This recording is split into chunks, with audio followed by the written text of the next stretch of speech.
ஸ்லாங்கூர் உலுபர்னாமில் உள்ள வீடொன்றில் போலீசார் மேற்கொண்ட அதிரடி சோதனை நடவடிக்கையில் 5 உள்நாட்டு ஆடவர்கள் கைது செய்யப்பட்டனர். அவர்களிடமிருந்து 2.5 கிலோகிராம் எடை கொண்ட அல்லது சுமார் 8000 ரிங்கிட் பெறுமானமுள்ள 3 கஞ்சா கட்டிகளும் பறிமுதல் செய்யப்பட்டன.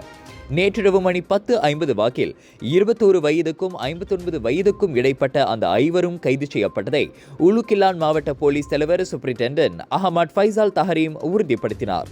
அவர்கள் கைது செய்யப்பட்ட வீட்டின் கூரையிலிருந்து 1.7 கிலோகிராம் எடையிலான 2 கஞ்சா கட்டிகளும், துணி அலமாரியிலிருந்து 0.77 கிலோகிராம் எடையிலான கஞ்சா கட்டியும் பறிமுதல் செய்யப்பட்டன. அந்த கைது மற்றும் பறிமுதல் நடவடிக்கை வாயிலாக உலுகில்லான் வட்டாரத்தில் கடந்த 6 முதல் 8 மாதங்களாக செயல்பட்டு வந்ததாக நம்பப்படும் கேங் பாப் கும்பலின் நடவடிக்கைகள் முறியடிக்கப்பட்டுள்ளதாக ஃபைசால் சொன்னார்.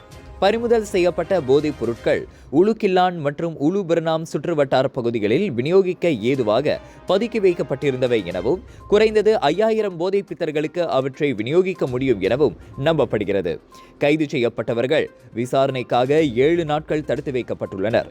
குற்றம் நிரூபிக்கப்பட்டால் கட்டாய மரண தண்டனை அல்லது ஆயுள் தண்டனையோடு 15 பிரம்படிகளும் விதிக்கப்படலாம்.